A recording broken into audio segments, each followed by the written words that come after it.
niya po at namuhay oo hanggang kamatayan sa Diyos. Kaya naman siya itinampok ng Diyos na binigyan ng pangalang higit sa lahat ng pangalan.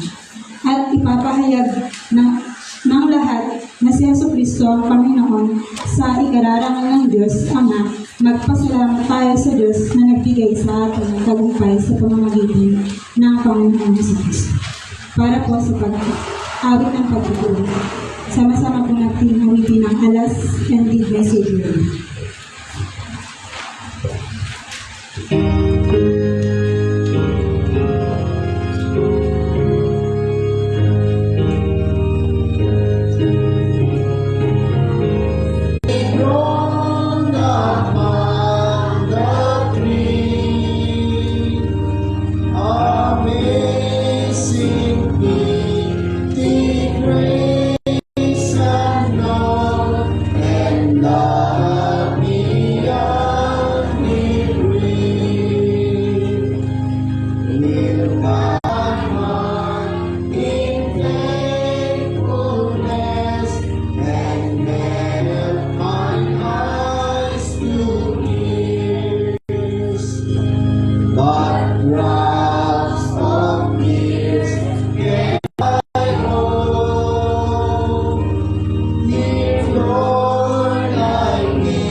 Ganyan, tayo po ay makakaupo na.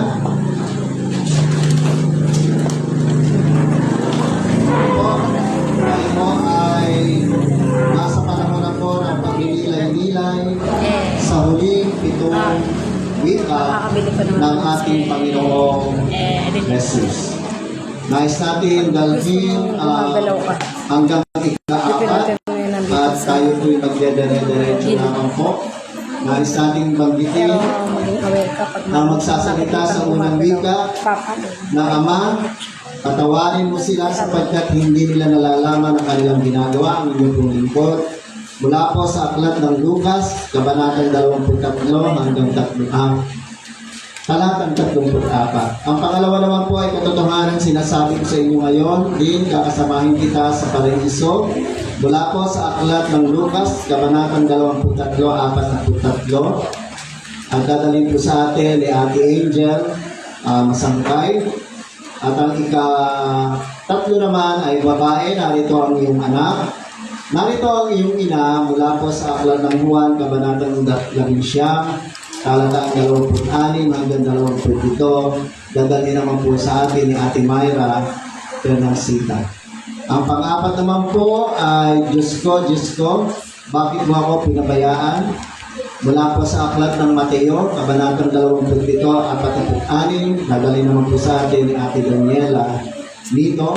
At kung po ako, upang dalhin po naman ang unang wika mula po sa ikapito. Pagpalain niyo po ito, Panginoon, at maging pagpapala po sa amin. Amen. Magandang hapon. Magandang hapon po. Nabago din ang aking bati. Ang iba,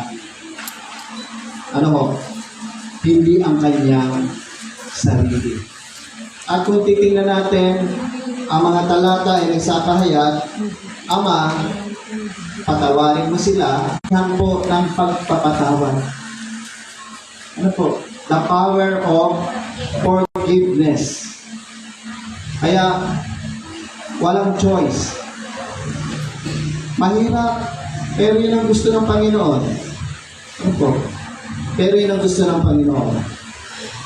The power of forgiveness and then the power of love. Na, power, pagpapatawad. Sa kabila ng kanyang pagharap sa Kalbaryo upang siya ipako sa krus o naipako na nga, ay nakuha pa niyang manalangin at ipanalangin ang kanyang mga mang-uusi. Mang-uusi. Upang ipakita pa rin sa kanila ang halimbawa ng awa. Ano po? Awa at tinatawag na compassion ng ating Panginoong Jesus. Sabi nga, yung mga nagpapago kay Jesus ay yung mga natulungan din niya. Yung mga napagaling niya. Ano? Yung mga nakaranas din sa kanya ng kabutihan niya. Nadagdagan pa nung ipagtataob niya ang mga Titinda. kung na-recall ninyo kasi yung ating text to last Sunday is about ano po, doon lang tayo. Pero hindi na ninyo nadatnan, hindi na natin inabot na matapos siya makaraos siya doon sa entry ng Jerusalem, nagpunta siya sa templo. Yun yung karugtong nun eh. Pagkarating niya ron, nagulat siya na yung templo ay ginawa na siyang tindahan, palengke. At sa galit niya, pinagtataob niya ang mga lamesa, mga namamalit, at ang mga Hudyo ay nabago ang kanilang kultura. Kasi ang kultura nila nag-aalaga ng hayop para pagdating ng Paskwa. Kasi yung pong mga kapatid, yung pong naganap sa palaspas, kaya nandun si Jesus para siya magdaos ng pagdiriwang ng Paskwa. Ano po, bakit nabago ang kultura? Medyo umunlad na ang mga ibang panahon na po kasi yun eh. Ilang years na lumipas from the Old Testament, ginugunita nila yung pagkaya nila sa kanyang mga Egyptian. Yung pagkawin nila sa na pula at yung pag-Passover yung death yung pagkawin ng Hudyo na meron na yung pagkawin ng pula na sumasagi sa sumisipyo. Kapag dumating yung spirit na mataya, umiwas yun. Nagpapas over. Ano, dapat balikan niyo yung history. Ano, para makarelate tayo sa mga kaganapan. Kung kaya, mga kapatid, nagsikap ang ating Panginoong Jesus na bagamat alam niya na nasa near death na siya. Yung point na po na yun ay near death na. Alam niya na siya ay mamamatay na. Pero, sinikap pa rin niya makaabot sa Jerusalem kung mag-celebrate ng Paskwa. Ano po? At doon nga sila nag-celebrate sa tinatawag na silid sa itaas. Yun lang yung tinukoy. Kasi ang lugar ay halos puno na. Dahil nga maraming mga umuwi mga Israelite to celebrate kasi wala nang makita.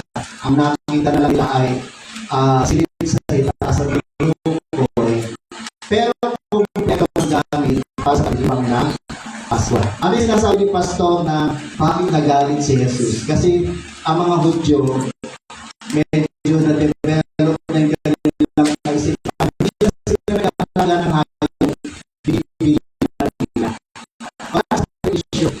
Kasi ang sa review, ang pagkahanap ay talagang inaalagaan. Kaya may mga kalit ng pera para para bili. At Siyempre, ito, pinamamana po kasi yan eh. Pinamamana.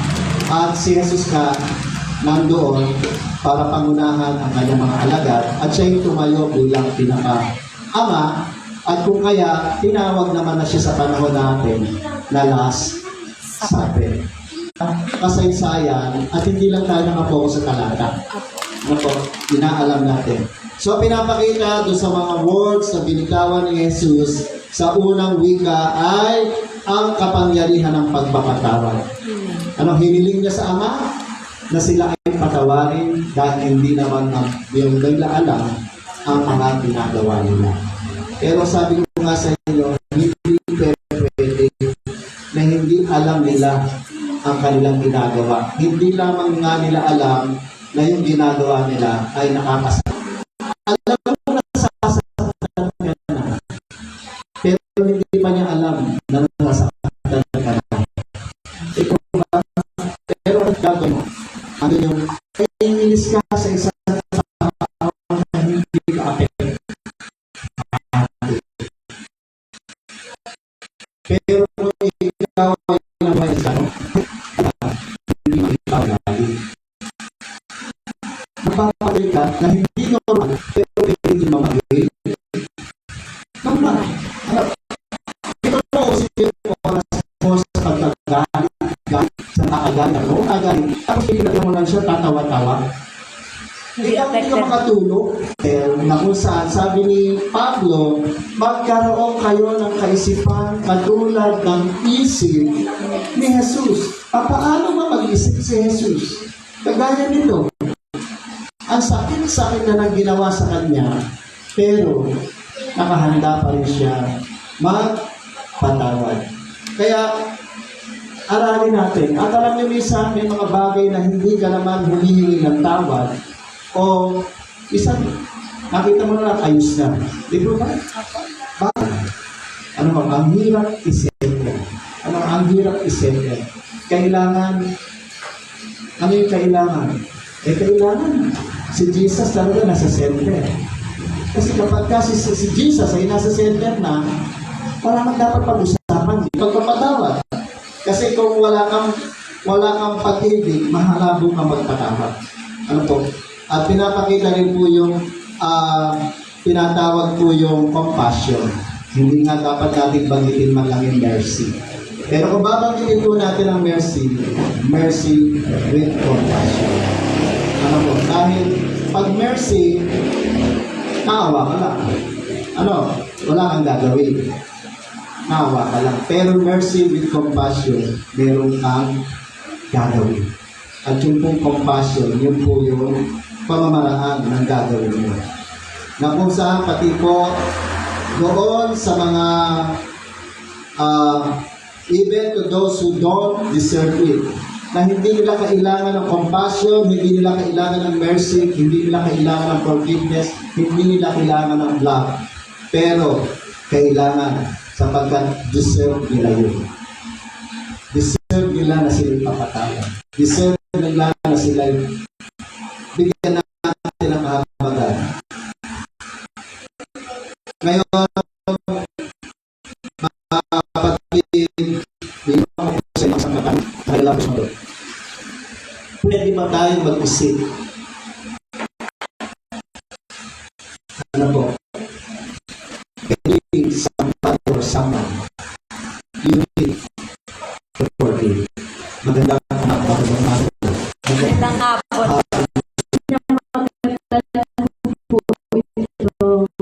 Grace that finds you even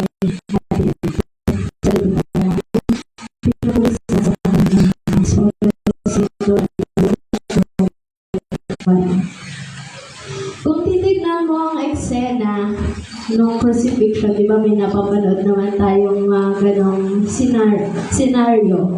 At ayun, parang isa siyang walang mukhang victory. Walang mukhang hope, walang mukhang salvation. Pero sa gitna ng lahat ng iyon, isang kaluluwang naligtas. Ang ikalawang huling salita ni Jesus ay nagpapahayag na ang biyaya ng Diyos ay hindi limitado sa oras, kasalanan o sitwasyon. Ito ay umaabot tayo sa pinakahuling sandali sa sino mang tunay na sisi at nananampalataya. Natin ang sarili to sorry. I-process at rin yung puso. Kasi ginawa si Jesus Christ ang nandoon. Sabi na yung dalawang kriminal. Parehong nahatulan. Parehong nasa uling sandali ng buhay. Pero dito natin makikita ang isang malalim na katotohanan. Parehong sitwasyon, pero magkaibang puso. Ang unang kriminal, meron siyang hardened heart. Tigas na puso. Hindi ba ikaw ang Kristo, iligtas mo ang hindi sitwasyon ang nagtatakda ng kaligtasan, kundi ang response ng puso. A power of honesty. Aminin ang kasalanan o kasalanan. Pero yung second criminal, umamin siya. Walang excuse, walang drama, walang justification. Bakit mahirap umamin ngayon? Pride, fear of judgment, culture of image, o yung kailangan mukhang okay lagi. Maraming tao mukhang okay sa labas, pero wasak sa loob. Hindi ka gagaling kung hindi mo aaminin na may sugat ka. Parang sugat na tinatakpan mo lang ng damit, hindi mo nililinis. Simple but powerful prayer. Sinabi ng kriminal, Jesus, alalahanin mo ako kapag ikaw ay naghahari na. Hindi siya nag-pray ng mahaba. Walang deep theological words. Walang formal structures. Ikaw siya ni Jesus. Bakit? Dahil ang halaga sa Diyos ay hindi haba ng panalangin, kundi laman ng puso. What is there? Hindi siya nag-demand. Nakiusap siya. Ang tunay na pananampalataya ay lumalapit kahit walang kasiguraduhan sa paningin. Dahil may tiwala sa puso. The most powerful word dun sa salita ni Jesus Christ ay ang salitang ngayon or today. Sabi niya, truly I tell you today, pero sa Lord, sigurado, sure na mangyayari, nagbibigay ng urgency.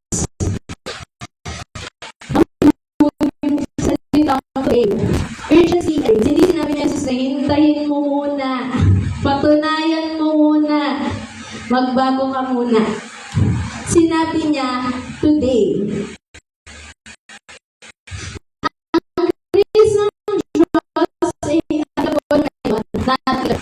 Sabi niya sa salita ni Jesus Christ.